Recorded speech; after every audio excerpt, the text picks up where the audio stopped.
Hallo und willkommen zurück im Bastelsaal. In diesem Video beschäftige ich mich mit einer professionellen Granulatmühle, um das nächste Level im PLA Recycling Game zu erreichen. In den letzten Videos habe ich Fehldrucke und PLA-Reste geschreddert, das Granulat gesiebt, ein Atme 3D MK2 aufgebaut und richtig viele neue PLA-Spulen produziert. Und jetzt war ich motiviert, den Prozess zu optimieren. Das Mixen mit dem Blendtec Mixer ist natürlich sehr aufwendig. Außerdem ist er mittlerweile auch kaputt gegangen.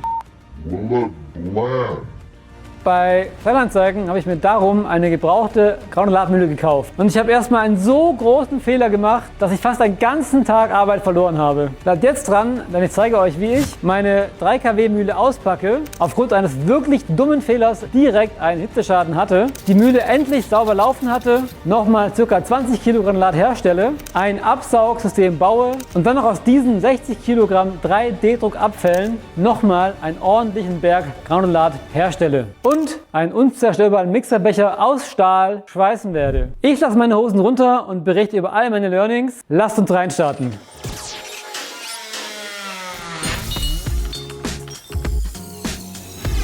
Die Geschichte beginnt an einem Samstag. Die Mühle kam per Spedition auf einer Palette und ich musste sie erstmal auspacken. Da war noch Plastik vom Vorbesitzer drin und so sah die Mühle aus. Ich musste sie auf der Palette lassen, weil ich sie alleine nicht abladen konnte. Ich habe versucht, sie aufzuschrauben, mich dann aber entschieden, sie erstmal anzuschließen. Und dazu musste ich erstmal rausfinden, wie man das Teil anwirft. Dann habe ich mit Druckluft und einem Staubsauger alles gereinigt. Ich wollte schließlich PLA-Granulat und möglichst kein ABS oder andere Teile in meinem Granulat. Hier war ich noch naiv und habe mit Druckluft die Schnipsel rausgepustet, weil ich die Mühle nicht aufmachen wollte. Wenn ihr wüsstet, wie oft ich das mittlerweile gemacht habe. Dann bin ich noch mit etwas Bremsenreiniger über den Einfülltrichter und auch unten über den Auslass. Und naja, dann war es soweit. Ich habe angefangen, Teile einzuwerfen.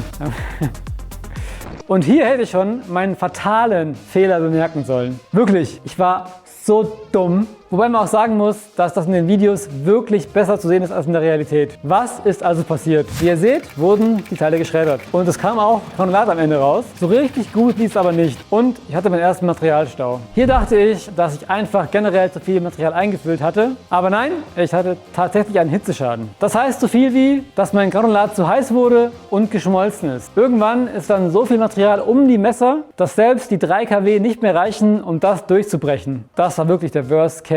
Ich habe Stunden gebraucht, die Messer wieder frei zu bekommen. Kein Werkzeug war wirklich effektiv, egal ob Multitool, Butangasbrenner oder Heißluftföhn. Aber naja, immerhin wusste ich jetzt, wie ich die ganze Mühle zerlege. Die Unterseite der Messerrolle sah leider auch nicht besser aus, aber immerhin war das alles zugänglicher und ich konnte das Material schneller entfernen. An dieser Stelle dachte ich übrigens noch, dass die Drehzahl zu hoch ist und darum habe ich versucht, mit ChatGPT eine Lösung zu finden. Denn auch das Granulat sah recht gut aus, relativ klein und so weiter. Im Nachhinein ist es echt peinlich, aber ich will hier meine Erfahrung teilen und vermeiden, dass ihr diesen Fehler auch macht. Ich habe dann nochmal alles leer gesaugt und auf Basis der Annahme, dass die Mühle gar nicht für PLA geeignet ist, habe ich das Sieb ausgebaut und mein Plan war jetzt, die großen Teile nur noch vorzuschreddern und dann mit dem Blendtec Mixer weiter zu verkleinern. Dann war auch wieder alles sauber, ich konnte die Mühle wieder zusammenbauen und sie lief wieder. Juhu! Ja! Tja, und kurz darauf ist dann mein Blendtec Mixer kaputt gegangen. Wie ihr seht, hatte ich den Becher schon mit Holz und Sekundenkleber im Wert eines XXL Dünners repariert. Aber diesmal ist unten das Messer rausgebrochen und damit war es das mit dem Mixer. Der Tag war wirklich so frustrierend. Um dann noch irgendein Erfolgserlebnis zu haben, wollte ich dann zumindest alles Material schreddern. Dünne Teile habe ich teilweise manuell zerbrochen. Oh mein Gott! Und dann ist es passiert, ich habe den Fehler bemerkt, also den Fehler des ganzen Tages. Diese letzte Yoda-Figur wurde einfach nicht geschreddert und ich habe etwas genauer hingeschaut. Ihr wisst schon, oder? Ihr seht schon, oder? Genau, ich habe 20 Kilo Fehldrucke mit einer falsch rumdrehenden Mühle verarbeitet. Alter, das ist wirklich so peinlich. Also nicht geschreddert, sondern mit der Rückseite der Messer klein gerieben. Klar, 3 kW haben auch so ordentlich Power, aber das hat im Nachhinein natürlich alles erklärt. Ich bin einfach so dumm, dass ich vergessen habe zu prüfen, ob der Drehstrom die richtige Phasenrichtung hat. Naja, der Fehler passiert mir jetzt wohl nicht mehr. Ich habe den Tag dann beendet und bin frustriert nach Hause. Die Lösung war dann so ein Kabel, bei dem man die Phase verstellen kann. Bis das Kabel geliefert wurde, habe ich die Mühle erstmal abgeladen. Natürlich erst mit dem Versuch, faul zu sein und dann doch die Gurte geholt. Übrigens richtig cool, dass die Mühle Räder hat, so wie auch sonst alles im Bastelsaal. Das Kabel kam dann an. Ich habe es natürlich direkt angeschlossen und die Mühle hat sich immer noch falsch rumgedreht. Mich hat der Glaube verlassen, konnte nicht mehr. Selbstzweifel haben mich eingeholt. Und dann habe ich gesehen, dass man die Phase an dem Kabel tauschen kann. Quickfix, wieder was gelernt. Und siehe da, es geht! Es ist wirklich krass, wie viel effizienter ein Plastikschredder arbeitet, wenn er sich richtig rumdreht. Ich habe die Mühle dann nochmal gereinigt und auch den Filter wieder eingebaut und das war so geil. Egal, was ich reingeworfen habe, das wurde direkt zerkleinert. So sah das dann aus. Über dem Messer und unter dem Messerblock. Ich hatte zur Sicherheit nochmal alles kontrolliert. Damit mir beim Reinschauen nicht ständig die Plastikteile ins Gesicht geschossen werden, habe ich noch einen provisorischen Deckel aus Plexiglas gebaut und dieses Licht draufgelegt, dass man was sieht. Logisch, oder? Auch am Auslass wurde das Granulat jetzt nur so rausgepresst. Viel schneller, seit der Drehstrom richtig dreht. Surprise!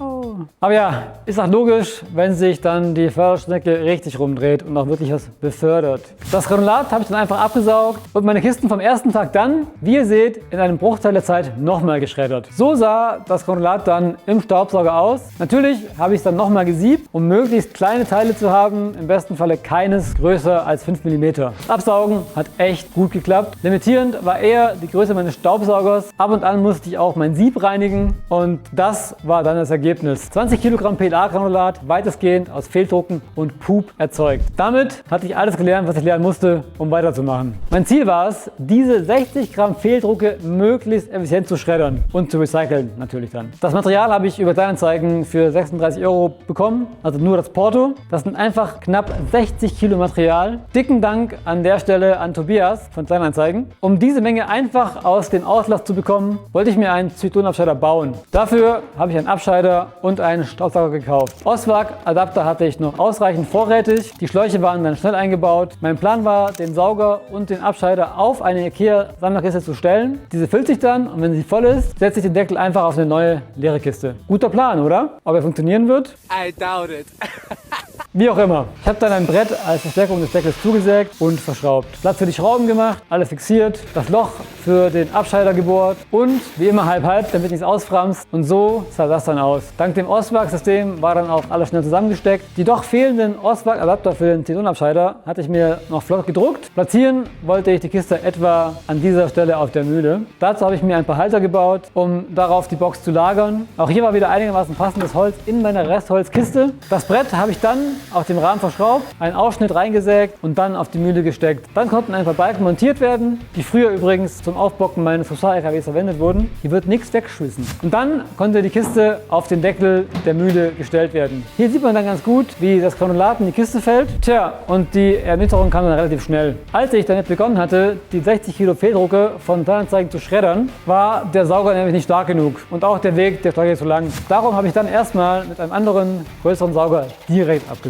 Zwischendurch ist mir noch mein Sieb kaputt gegangen. Das wurde dann natürlich direkt wieder recycelt. Und so habe ich mich dann durch das Material gearbeitet. Während die Mühle 2 Hände voll Fehldrucke geschreddert hat, habe ich mit dem Sieb das Material auf maximal 5 mm gesiebt. Alles, was dann zu groß war, wurde nochmal geschreddert. Und das Ergebnis sah schon irgendwie geil aus. Ich bin auf jeden Fall gespannt, wie sich das Recycling von diesem eher sortenreinen Granulat verhält. Ein Video dazu kommt demnächst. Ich werde dazu auch ein Atme 3D MKS3 Plus aufbauen und testen. Lasst also jetzt unbedingt ein Abo da, um das nicht zu verpassen. Erinnert ihr euch noch an meinen kaputten Blendtec-Mixer? Ich konnte es einfach nicht auf mir sitzen lassen, dass der Becher kaputt gegangen ist. Mein Ziel war es darum, einen Becher zu erfinden, der mich überleben wird. Dafür habe ich mir bei Markus Teile aus 3 mm dickem Stahl lasern lassen. Übrigens war sogar das Messer gebrochen. Keine Ahnung, wie das passiert ist, aber das war schnell behoben. Das Messer habe ich dann im Boden des neuen Bechers verschweißt. Das hat mehr oder weniger gut geklappt. Wahrscheinlich, weil das Messer aus Edelstahl ist und auch noch irgendwelche Dichtungen durch die Hitze geschmolzen sind. Danach konnte ich die Verbreiterung anschweißen, die Seiten anheften, dann alle Seiten komplett verschweißen. Das hat sehr gut geklappt. Die neuen Bleche haben sich gut verbinden lassen. In Dennis Müll habe ich dann sogar noch dieses Stück gefunden, das ich dann kurzerhand zerteilt habe und als Griff oben an den Deckel geschweißt habe. Die Griffe an den Seiten sind diese Rohre mit Winkeln und der Alt-Neu-Vergleich ist krass, oder? Sieht irgendwie richtig cool Steampunk-mäßig aus. Nachdem mir der Becher nach dem ersten Funktionstest nicht um die Ohren geflogen ist, habe ich noch kurz diese Dichtung gebaut und im Deckel verklebt. Und damit war der Mixer wieder einsatzbereit. Aber ich war noch nicht fertig. Um die Effizienz weiter zu erhöhen, habe ich dann noch ein paar Optimierungen an meiner Recycling-Station vorgenommen. Die erste Optimierung war diese Klappe, die übrigens wieder mit meinem eigenen PLA gedruckt ist. Die soll mir das Einfüllen von Condolat erleichtern, da ich mit ihrer Hilfe das Zelt, in dem der Atme aufgrund der Abluft steht, nicht mehr ganz öffnen muss. Die Teile habe ich verklebt. Das Scharnier mit der Klappe funktioniert mit einem Stück Filament und so sah dann die fertige Klappe aus. Ich habe dann einfach ein Loch in die Decke geschnitten und alles verschraubt. Die Klappe führt jetzt von oben direkt in den Einfeldrichter des Atme 3D und ich kann einfach Condolat nachschütten. Der zweite Fix war dann ein besserer Messuhrhalter, den ich auch ganz bewusst so gedruckt habe, dass Stützmaterial benötigt wird, obwohl das Teil auch ohne Stützmaterial gedruckt werden könnte. Das sorgt bei diesem Druck nämlich dafür, dass potenzielle Bruchkanten an der Stelle, an der die Messuhr fixiert wird, nicht mehr existieren. Hier sieht man gut, dass der erste Druck genau an der Stelle gebrochen ist. Um den Verschleiß weiter zu reduzieren, hatte meine zweite Version des Halters außerdem größere Löcher, um einen PTFE-Schlauch reinzustecken. Das dritte Update war eine Erweiterung des Atme 3D-Deckels vorne, also quasi die Wartungsklappe. Ich habe eine Version mit Oswag-Adapter konstruiert, um einfach Material absaugen zu können. Aber dann kommt es nämlich vor, dass ich den Richter reinigen muss, weil es doch ein größeres Teil bis zur Schnecke geschafft hat. Und wenn ich mal nichts absaugen muss, kann ich einfach den Oswag-Deckel draufsetzen. Die vierte Optimierung war ein alter Raspberry Pi. Die war noch aus der Zeit vor meinem Umstieg von den alten Anycubic und Ender-Druckern auf damals neue X1C von Bambulab. Die Pi ist mit in der Box und die Kamera zeigt auf den Extruder des Atme. Dann noch kurz die Software MJPEG Streamer installiert und der Stream war fertig. Das ist cool, denn jetzt kann ich dank Fritzbox VPN auch von unterwegs einen Blick auf den Extrudierprozess haben. Und die letzte Änderung, also Nummer 5, ist, dass es mich gestört hat, dass das Kabel des Sensors des Atme 3D so kurz ist. Ich weiß nicht, ob das beim MK3 schon anders ist, aber ich habe mir als Lösung diese magnetischen Kabel rausgesucht, sie einfach angelötet. Das war im Gehäuse gar nicht so leicht, aber die meisten Lötarbeiten konnte ich zum Glück am Tisch erledigen. Nur die letzten 3 Adern muss ich dann quasi vor Ort anlöten. Und so sah das dann aus. Ich kann jetzt das Kabel trennen und den Sensor ganz weglegen. Ich muss aber auch ehrlicherweise sagen, dass ich den Sensor durch das längere Kabel oft einfach nur weiter weglege und gar nicht mehr abmache.